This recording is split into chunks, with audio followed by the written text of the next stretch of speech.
இது வந்துட்டு அதிகமான இடங்களை பெற வேண்டும் என்கின்ற நோக்குடன் காங்கிரஸ் கட்சி செயல்படுகிறது என்பது வெளிப்படையாக தெரிகிறது. அதை அவர்கள் உரிமை என்று கூட சொல்லலாம். ஆனால் தமிழ்நாட்டை பொறுத்தவரை திமுக கூட்டணியில் அவர்கள் இருப்பதனால் தான், இடம்பெற்றிருப்பதனால் தான் அவர்களுக்கு இன்றைக்கு 18 எம்எல்ஏக்களும் புதுச்சேரி உட்பட 10 எம்பிக்களும் இருக்கிறார்கள். இது அவர்கள் வேற எந்த கூட்டணியிலும் பெற முடியாது. இந்த அளவுக்கு ஒரு வாய்ப்பு வேற எந்த யாரும் தரவும் மாட்டார்கள். தமிழ்நாட்டை பொறுத்தவரை திமுக அதிமுகவுக்கு பிறகு பலம் வாய்ந்த மூன்றாவது பெரிய சக்தியாக விடுதலை சிறுத்தைகள் இருக்கிறது. அதன் பிறகு எப்பொழுதும் துடிப்புடன் செயல்படக்கூடிய கம்யூனிஸ்ட் கட்சிகள் இருக்கின்றன. இப்படிப்பட்ட ஒரு சூழலில் வந்துட்டு காங்கிரஸ் கட்சிக்கு 25 தொகுதிகள் சட்டப்பேரவையில் கடந்த முறை கொடுத்தது மிகப்பெரிய விமர்சனத்துக்கு உள்ளானது.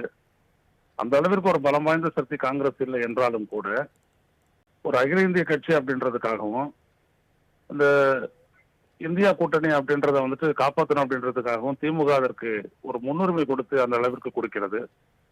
அது மற்ற கூட்டணி கட்சிகளுக்கு நியாயமாக வழங்க வேண்டிய இடங்களை விட குறைவாக கிடைக்கின்றது. உதாரணத்துக்கு விடுதலை சிறுத்தைகளுக்கெல்லாம் வெறும் 6 இடம் தான் அவங்க வந்து கொடுத்தாங்க. ஆனா காங்கிரஸுக்கு 25 இடம்.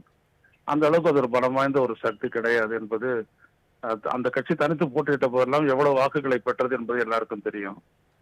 அதே நேரத்தில் திரு மு க ஸ்டாலினை பொறுத்தவரை காங்கிரஸ் கட்சியை வந்துட்டு கூட்டணியில் வைத்துக் கொள்ள வேண்டும், ஒரு பலமான ஒரு மதச்சார்பற்ற அணிக்கு அது அவசியம் என்று அவர் நினைப்பதனால் அவர் அந்த காங்கிரஸ் கட்சிக்கு ஒரு கூடுதலான இடத்தை கொடுத்திருக்கின்றார். போன முறை கூட 9 இடங்கள் தரமாட்டார்கள், தமிழ்நாட்டில் குறையும் 7 இடங்களாக குறையும் என்றெல்லாம் எதிர்பார்க்கப்பட்டது. ஆனால் அதே 9 இடங்களை கொடுத்து காங்கிரஸ் கட்சியை அவர் கூட்டணியை தக்க வைத்துக் கொண்டு அவர்கள் அனைவரும் வெற்றி பெற்றார்கள். இப்படிப்பட்ட சூழலில் அந்த கட்சி அதிகமான அழுத்தத்தை திமுக மீது தொடர்ந்து வந்து கொண்டிருக்கிறது.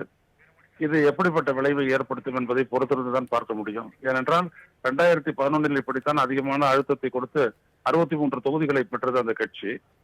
அப்பொழுது திமுக கூட ஆட்சியில் இருந்தது. பெற்ற பிறகு அவர்கள் வெறும் 5 தொகுதிகளில் தான் வென்றார்கள்.